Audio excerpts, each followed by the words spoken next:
Okay, September 23rd garden tour. This was the watermelon bed before. Aphids got everything when I left town this summer, so this is going to be cauliflower. They're just barely starting. You can't even see them yet, but they are coming up. I've taken down all of the shade cloth for the season so we can get some good sun on these plants still to get them started, and by the time they come up, shade cloth is unnecessary. I just need to get the shade structures down. I'm not sure what kind of squash that is. It's either an acorn or zucchini. The other one's in the other bed. I just don't remember which right now. We have some marigolds left over from the summer. This middle bed is beets. Let's see if I can get down. There we go. We've got some itty bitties coming up. Couple more marigolds in the third bed. I have not planted 3 and 4 yet. We'll see what kind of fall crops we can get into that later.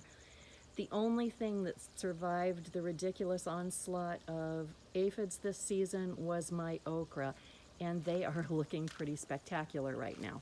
Yeah, okay, my version of spectacular at least. So there we go. We've got a couple of them coming on. I never get them out of the garden because they are so delicious to eat right here when I'm walking around. I'm going to see if I can save a few of the pods and do them as some pickled okra. And where? I've got one monster right there that I'm going to save for seed for next year. These were Clemson spineless okra from Baker Creek, so heirloom seeds, and I can save them and they'll be true. I didn't get any beans up this year because of stupid roly-polies. So here is 3 beds of beans. I understand it's planted sparsely. Nope, I'm sorry, 2 beds of beans. This is the other kind of squash. Again, not sure which one is the acorn and which one is the zucchini. More beans here. This is a dragon tongue bean from Baker Creek Seeds. It's going to be a yellow bean pod with purple stripes, so that'll be really interesting. Hopefully we can freeze dry those because that will keep the spectacular coloring. This bed is a mambo bean, again from Baker Creek. It does a dry bean pod, and they're kind of a beautiful deep olive green color, so I'm kind of excited about seeing those grow up. And some more just regular green bean pods in the back, and that poor little marigold plant is finally starting to pop out some more flowers, so nice job, marigolds. Way to hang in there. I have some loofahs that are growing along the top of this little shade structure. We've got some babies coming out. There we go. There is probably a 6-incher or so on the other side of that. My neighbor, God love her, she lets my loofahs go wherever they want to go on her side of the property. But she is rewarded with loofahs because of it. She gets everything that grows on her side. But on her trellis, I have a good 15-incher growing right now. Let's see how many we can find. When you're growing loofahs on the wall, see that dead in the very back? That's going to happen. They stay pretty much green throughout July, and August, by the time it cools down, they just give it up and say, you know, the heck with you. You had me growing on a 200-degree wall, so I'm going to do some dye out. I've got a little leaf miner damage, but nothing that's going to affect the plant. Look at this. I still have plenty of brand new growth on here. Loofahs, loofahs. There's one. There's a little one. There's a curling one.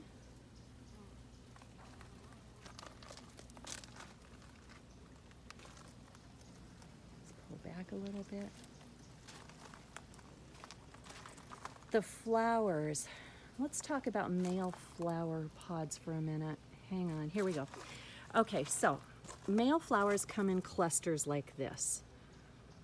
The flower blooms for one day, and then that flower will fall off, and another one from that cluster will come up.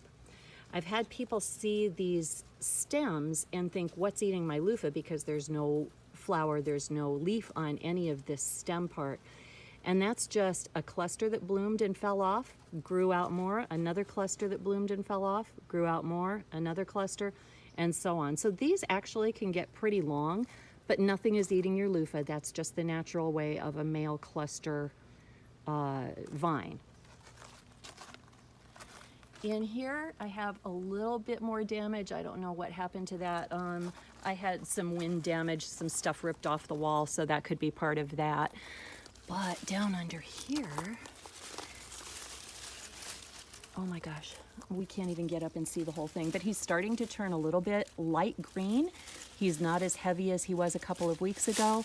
He's still pretty heavy though, so we're not gonna be harvesting him for a while. There's another bigger one down in there. And we've got a little cluster of 3 of them right here. Another one. There we go in here.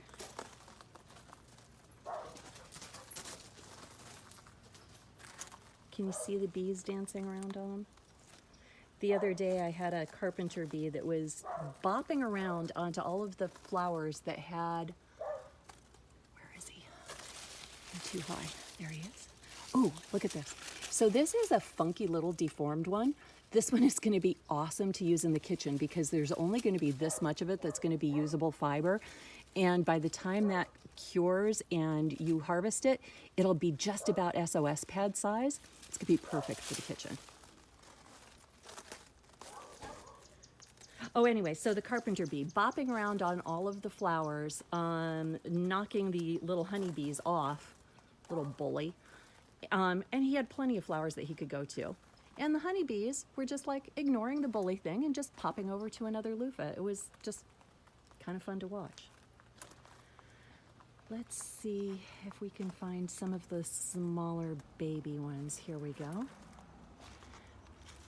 This one. This funky thing on the end, not a deformity.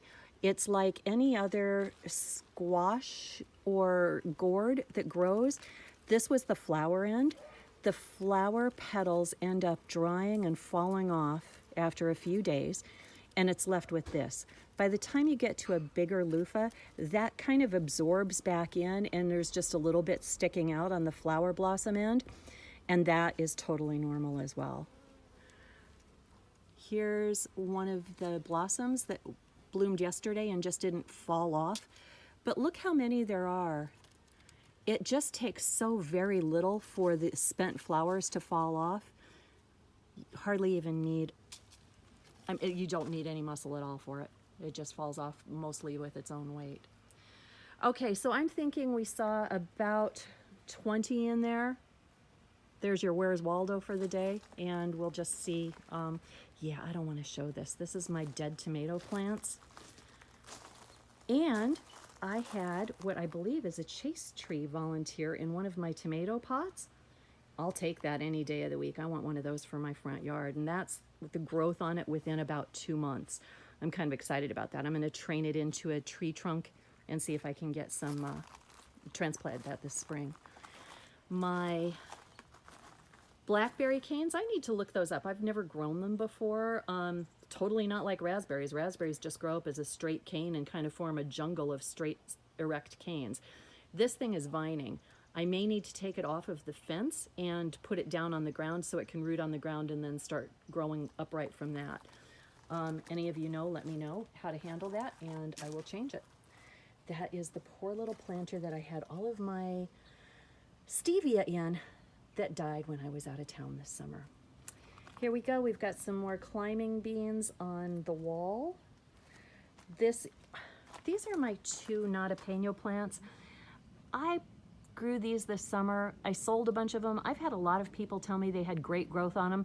For my garden, they ended up being aphid magnets. See how little that one is? That has been in the ground since April, I think. And all it did was, like I said, draw aphids. But look at these. These are guajillo peppers that I got from Lucas Laborde. And look at the fruit set on that right now. Is that crazy? I've got a bigger one here with a bunch of fruit, and then here's another crazy smaller one that is just loaded with peppers. So I'm kind of excited about that, and I'm thinking those are going to end up being some cowboy candy at some point in the future. Here we go with some more beans, and oh, cool. I just planted some radishes, and they are starting to come up already. It just takes a few days for that. So there we go, my first little radish sprout. And that is all I have for my garden this fall right now. And I'll see if I can update as we go along. Thanks for watching.